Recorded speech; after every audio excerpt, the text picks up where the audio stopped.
ጤና ይስጥልኝ የቻናሌ ተከታዮች አዳዲስ ስፖርታዊ መረጃዎችን ይዘን ቀርበናል። ትላንትና በርካታ የክለቦች የአቋም መፈተሻ ጨዋታዎች ተከናውነዋል። ማንቸስተር ዩናይትድ እና አርሰናል ተጋጣሚያቸውን አሸንፈዋል። ቼልሲ ደግሞ ሽንፈትን አስተናግዷል። እኚህን የተመለከቱ መረጃዎችን በስፋት ወደ እናንተ አደርሳለሁ። በተጨማሪም ዝውውርን የተመለከቱ አዳዲስ መረጃዎች እየተሰሙ ይገኛሉ። አርሰናል ቤት ውስጥ ምን አለ፣ ማንቸስተር ዩናይትድ ቤት ውስጥ እንዲሁም ሌሎች ክለቦችን የተመለከቱ የዝውውር መረጃዎችን ወደ እናንተ አደርሳለሁኝ። ለዚህ የዩቲዩብ ገጽ አዲስ የሆናችሁ ላይክ በማድረግ መረጃዎችን ማድመጥ እንድትጀምሩ ጠይቃለሁ። ሰብስክራይብ ማድረግም እንዳይረሳ። ትላንትና ወደ ተከናወኑት የክለቦች የቅድመ ውድድር የዝግጅት ጨዋታዎች እናምራ። በመጀመሪያ ማንቸስተር ዩናይትድ ከአትሌቲኮ ማድሪድ ጋር ያከናወኑትን ጨዋታ እንመልከት። ዩናይትድ ሶስተኛውን የአቋም መፈተሻ ጨዋታ ነው በዚህ ክረምት ትላንትና ያከናወነው። ከዚህ ቀደም በከሬክሳም ጋር ጨዋታ አከናውኖ መሸነፉ የሚታወስ ነው። ሮዘንበርግን በሰፊ የግብ ልዩነት አሸነፈ። ትላንትና ደግሞ አትሌቲኮ ማድሪድን ያሸነፈበትን ውጤት ነው ማንቸስተር ዩናይትድ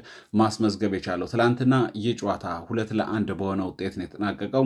ምቤሞ ሁለቱንም ግቦች ለማንቸስተር ዩናይትድ ያስቆጠረ ተጫዋች ነው። ኦሪቲዝ ደግሞ አትሌቲኮ ማድሪድን ከሽንፈት ያልታደገች አንድ ግብ ያስቆጠረ ተጫዋች ነው። በትላንትናው ጨዋታ ላይ ማንቸስተር ዩናይትዶች የመጀመሪያው አጋማሽ ላይ እንደተለመደው በፕሪሚየር ሊግ ላይ ከዚህ ቀደም የምንመለከታቸውን ልምድ ያላቸውን ተጫዋቾች የተጠቀሙበትን ቋሚ አሰላለፍ ተመልክተናል። አማካይ ክፍል ላይ አዲሱ ፈራሚ ከቼልሲ ያስፈረሙት አንድሬ ሳንቶስ ከሜሰን ማውንት ጋር ነበር ጥምረት ያደረገው። ከዛ ውጭ ተከላካይ ላይ ሃሪ ማጓየር ከአይደን ሄቨን ጋር ጥምረት አድርጓል። ሉክሾም በተመሳሳይ ትላንትናው ጨዋታ ላይ አሰላለፍ ውስጥ ከነበሩ ተጫዋቾች መካከል የሚጠቀሱ ናቸው። እነ አማድ ምቤሞንም በቋሚ አሰላለፍ የማንቸስተር ዩናይትድ አሰልጣኝ ካሪክ ወደ ሜዳ ይዞ ገብቷል። በጨዋታው ላይ ትኩረትን ከሚስቡ ነጥቦች መካከል አንደኛው የወጣቱ ተጫዋች ሼሌሴ ጉዳይ ነው። ሼሌሴ በትላንትናው ጨዋታ ላይ እጅግ አስደናቂ ብቃትን ካስመለከቱ ተጫዋቾች መካከል አንዱ ነው። ይህ ተጫዋች በብሩኖ ፈርናንዴስ ቦታ ላይ ሆኖ ነበር ትላንትና ሲጫወት የነበረውና እያንዳንዱ የኳስ ንክኪዎች እጅግ በጣም ጥሩ እንቅስቃሴ እንዳደረገ የትላንትናው ጨዋታ ላይ ተመልክተናል። ተስፋ ያለው የታዳጊ ተጫዋች እንደሆነ ነው የትላንትናው ጨዋታ ላይ ያየነው። ወደፊት በሚኖሩ የፕሪሚየር ሊግ ጨዋታዎች ላይ ብዙ ጨዋታዎች ላይ ልንመለከታቸው ከምንችላቸው ታዳጊዎች መካከል ሼሌሴ አንዱ ነው። ከዚህ ቀደምን በእርግጥ አንዳንድ ጨዋታዎች ላይ በሩበን አሞሪምም እንዲሁም ደግሞ በማይከል ካሪክም የመሰለፍ እድል አግኝቶ እንደነበር የሚታወስ ነው። ይህ ወጣት ተጫዋች የትላንትናው ጨዋታ ላይ ጥሩ ብቃቱን አስመልክቷል። ከቼልሲ የፈረመው አንድሬ ሳንቶስ በተመሳሳይ አማካይ ክፍሉ ላይ ለማንቸስተር ዩናይትድ ይበልጥ ጥንካሬ መስጠት የሚችል ተጫዋች እንደሆነ የትላንትናው ጨዋታ ላይ ተመልክተናል። ጥሩ ሬት ነበረው። ኳስን አንድ ለአንድ ከተጋጣሚ የሚቀማበት መንገድ እንዲሁም ደግሞ ለቡድኑ ጓደኞቹ የተሳኩ ኳሶችን በማቀበል ረገድም ስኬታማ እንደነበር ተመልክተናል። ትላንትና ሌላው ለየት ያለው ጉዳይ የሌኒ ዮሮ ጉዳይ ነው። ዮሮ በተለምዶ ከዚህ ቀደም ዲያጎ ዳሎት ወይም ማዝራዊት የሚሰለፉ ቦታ ላይ ነበር የተሰለፈው እና ጥሩ ብቃትን አስመልክቷል። በተለይ በመከላከሉ ከዛ በተጨማሪ በማጥቃቱ ረገድም ስኬታማ እንደነበር የተመለከትነው እና ወደፊት የሚደረጉ የፕሪሚየር ሊግ ጨዋታዎች ላይ በዚህ ቦታ ላይ ይህንን ተጫዋች ልናየው የምንችልበት እድል ሰፊ እንደሆነ ነው የትላንትናው ጨዋታ ላይ የተመለከትነው። ሌላኛው በዩናይትድ በኩል ትላንትና ለየት ያለው ጉዳይ የታዳጊው የ15 ዓመቱ ታዳጊ የጄጄ ጋብሪኤል ጉዳይ ነው። ይህ ተጫዋች እጅግ ተስፋ የተጣለበትና ምናልባት ወደፊት የዓለማችን እግር ኳስ ላይ ልንመለከታቸው ከምንችላቸው ባለ ውብ ተሰጥኦ ተጫዋቾች መካከል አንዱ ነው። ይህ ተጫዋች ትላንትና ተቀይሮ ገብቶ ለማንቸስተር ዩናይትድ ጨዋታ አድርጓል። በ15 ዓመቱ ለዋናው ቡድን ጨዋታ በማድረግ በማንቸስተር ዩናይትድ ታሪክ አዲስ ክብረ ወሰን ያስመዘገበበትን የጨዋታ ሂደት ትላንትና አስመዝግቧል። የማይከል ካሪኮ ቡድን ከሞላ ጎደል በየጨዋታዎች ላይ ለውጥን እያስመለከተን ይገኛል። የትላንትናው ጨዋታ ላይ ዩናይትድ ካለፉት ጨዋታዎች በአንጻራዊነት የተሻለ ብቃትን ያስመለከተበት ጨዋታ ሆኖም ታይቷል። ዩናይትድ ከመመራት ተነስቶ እጅግ በተረጋጋ መልኩ ኳሶችም ይዞ በመጫወት በማጥቃት ረገድም የተሻለ ቡድን ሆኖ ትላንትና አትሌቲኮን ያሸነፈበትን ሂደት ተመልክተናል። ሌላኛው ጨዋታ አርሰናል ከዢሮና ጋር ያከናወኑት ጨዋታ ነው። መድፈኞቹ ይህንን ጨዋታ 4-1 በሆነ ውጤት ነው ማሸነፍ የቻሉት። ትላንትና ለአርሰናል በመጀመሪያው አጋማሽ ላይ በቋሚ አሰላለፍ ላይ በርካታ አርሰናል በፕሪሚየር ሊጉ ሲጠቀም የነበረውን አሰላለፍ ነበር ይዞ የገባው ማለት እንችላለን። በተለይ በፊት መስመሩ የማጥቃት ሚናው ላይ እነ ካይ ሃቨርትስ ነበሩ። ከዛ በተጨማሪ ዮከሬሽን በቋሚ አሰላለፍ ወደ ሜዳ ገብቷል። ካላፊዮሪ፣ ዋይት፣ ሊዊስ ማይልስ ስኬሊ እና ኢታን ንዋኔሪ የመሳሰሉ ተጫዋቾችን በቋሚ አሰላለፍ ወደ ሜዳ ይዞ ገብቷል። በዚህ ጨዋታ ላይ ታዳጊው ተጫዋች ማክስ ዶማን የጨዋታው ኮከብ የሚያስብለውን ብቃት አሳይቷል።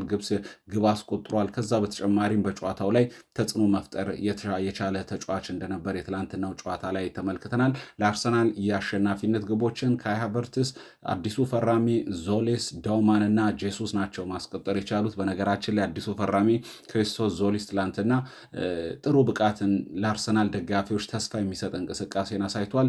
ይህ ተጫዋች በተለይ ጋብሪኤል ማርቲኔሊ ላይ የነበረውን ክፍተት እዚህ ተጫዋች ላይ የተሻለ አይነት ብቃትን ተመልክተናል። ምክንያቱም ጋብሪኤል ማርቲኔሊ ይሄ የመጨረሻ ፊኒሽንግ ውሳኔዎች ላይ ችግር አለበት።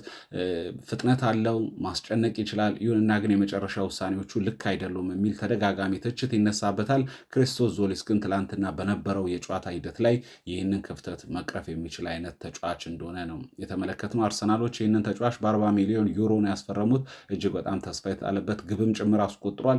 1-1 ውሳኔዎቹ በቀላሉ ተከላካዮችን የተጋጣሚ ቡድን ተጫዋቾችን የሚያልፍበትን መንገድ ተመልክተናል እና አርሰናል ከዚህ ተጫዋች ብዙ ጠቀሜታ ሊያገኝ የሚችልበት እድል እንዳለ ነው የተመለከተው። መድፈኞቹ የመጀመሪያ ጨዋታቸውን ነው ትላንትና በአቋም መፈተሻ ያከናወኑት። ዢሮናን 4-1 በሆነ ውጤት አሸንፏል። ሌላኛው ትላንት የተከናወነው ጨዋታ ሪያል ማድሪድ ከፊዮረንቲና ጋር ያከናወነው ነው። 2-2 በሆነ ውጤት ተጠናቋል።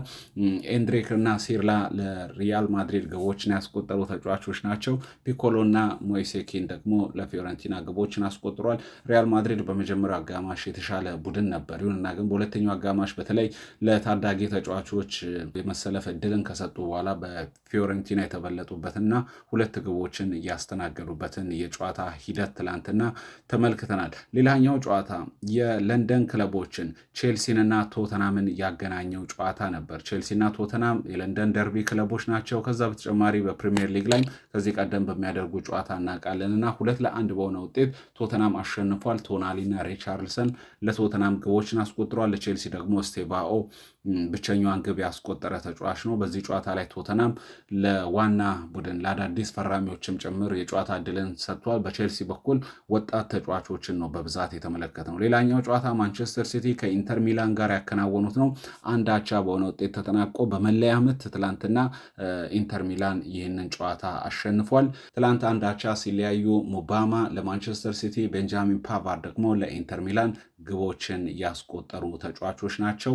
ይህንን ጨዋታ ኢንተር ሚላን አሸንፏል። እነዚህ ትላንት በተደረጉ የአቋም መፈተሻ የቅድመ ውድድር የዝግጅት ጨዋታ የተከናወኑት ናቸው። ወደ አጫጭር የዝውውር መረጃዎች ስናልፍ በቀዳሚነት የምናገኘው የሊቨርፑልን ተጫዋች ኮዲ ጋክፖን ነው። ኮዲ ጋክፖን ለመሸጥ ሊቨርፑሎች ፍላጎት አላቸው ተብሏል።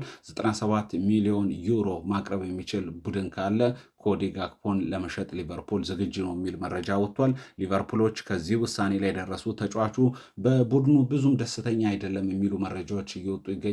ይህንን ተከትሎ ተጫዋቹን ለመሸጥ ሊቨርፑሎች ፈቃደኛ ናቸው የሚል መረጃ ወጥቷል። ያልተጠበቀው ሌላኛው የዝውውር መረጃ ማንቸስተር ዩናይትድን ይመለከታል።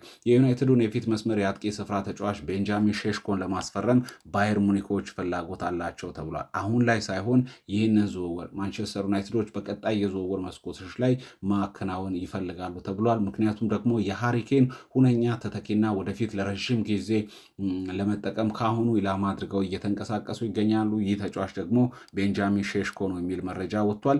የሪያል ማድሪዱን የፊት መስመር ተጫዋች ኤንድሪክን ለማስፈረም ባርሴሎናዎች ፍላጎት አላቸው ተብሏል። እንደሚታወሰው ሪያል ማድሪድ ፊት መስመር ላይ በርካታ ተጫዋቾች አሉት። ኪሊያን ምባፔ አለ። ከዛ በተጨማሪ አዲሱ ፈራሚ ካርሎስ ኤስፔ አለ። እንደገና ሶስተኛ ተመራጭ ነው። ይህንን ተከትሎ ኤንድሪክ ክለቡን ሊለቅ ይችላል ተብሏል። ታዲያ ባርሴሎናዎች